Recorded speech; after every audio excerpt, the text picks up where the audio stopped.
Hello, ladies and gentlemen, and welcome to Mayday Media. We're pointing out a few articles on the internet, and I've got one here that you probably want to pay good attention to. It's Haitians shot dead in streets, and there's no one to take the corpses away. Yeah, and that ain't all. You're talking rape, murder. It goes on. We're going to get into it. Here are just some of the pictures of the Haitian gangs, all AK-47s. Oh, we got some U.S. arms there. It looks like some carbines. Oh, what do we got here? More murder, more shit blowing up, burning, shit in the street, shit all over the place, and it's just it was like this before. I mean, it's gonna be terrible, and they're all wanting to come here. By the way, I'm pretty sure I did a video on that little story too. Before we get into it, though, like and subscribe. People are gonna have to hear about this. They're gonna have to push back. This is all getting out of control.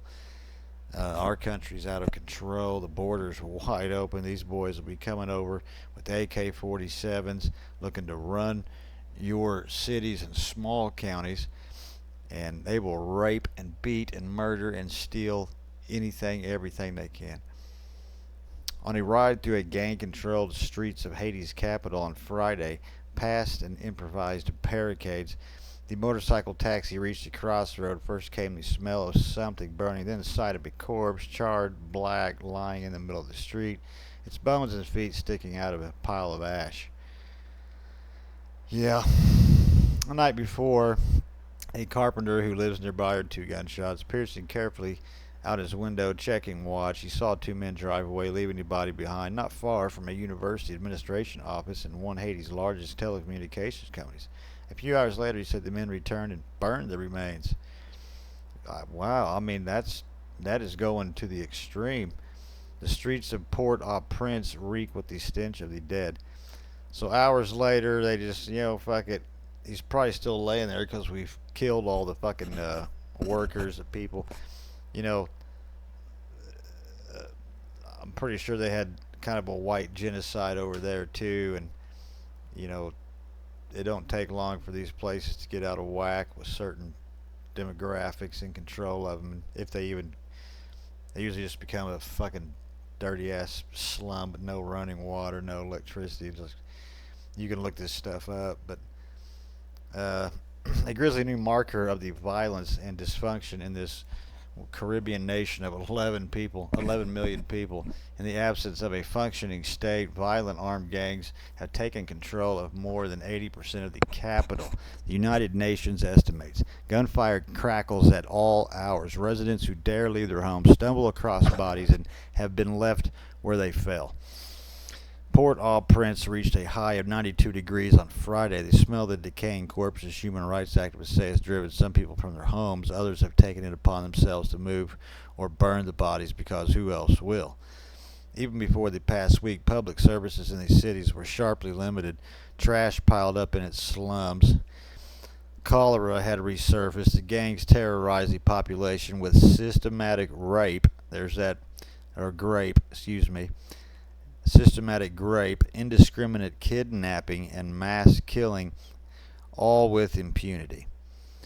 Then attacks on two of the city's largest prisons last weekend freed thousands of inmates, including some of the county's most notorious criminals. Now gangs, reinforced by returning comrades, have attacked the city's airport and main port.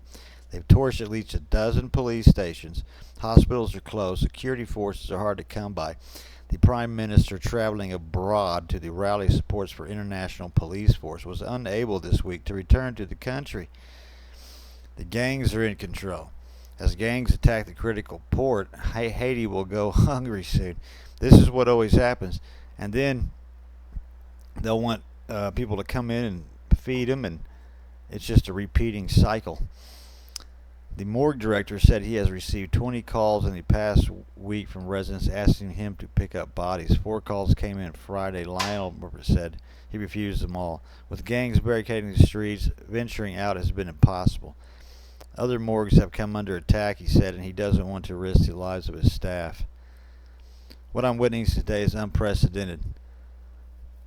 It's been too long, he said. It's heartbreaking to go around and see bodies eaten by dogs and see corpses covered with sheets. Yeah, you really? Gosh, I I just wonder when the Caucasian race is ever going to just start doing these things. Roman Lecour, a political scientist who has conducted research in Port-au-Prince in recent weeks, said the unretrieved bodies reflect extreme high levels of violence, extreme pressure on the population, and feeling of hopelessness. Well, maybe instead of the guys killing and murdering, they start getting the water back on. You know what I mean? Maybe they start turning the power back on. Maybe they start working in unison, being charitable.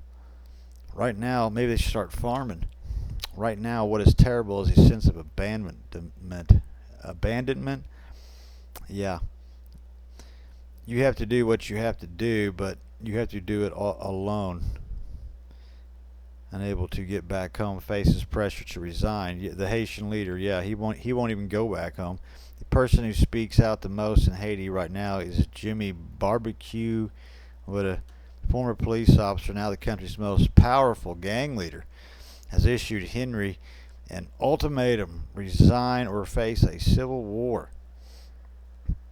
The presidency has been vacant since assassination of Mose. The National Assembly has been empty since the last lawmaker's term expired.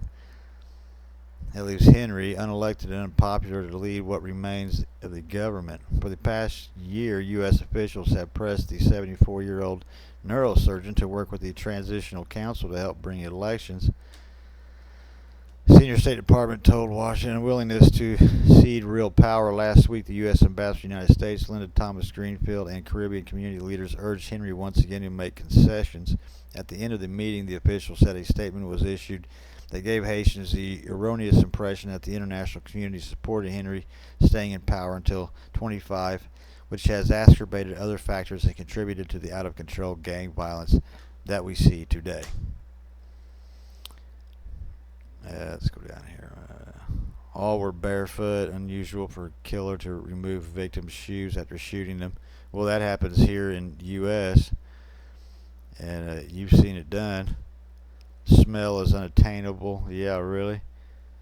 The residents were part of the neighborhood vigilante group, a mix of off-duty police officers and civilians, often armed with machetes or knives, who take turns watching the neighborhood. Lightyear has seen bodies burned in the streets of his cities before, including during last year's Bawal Kale movement.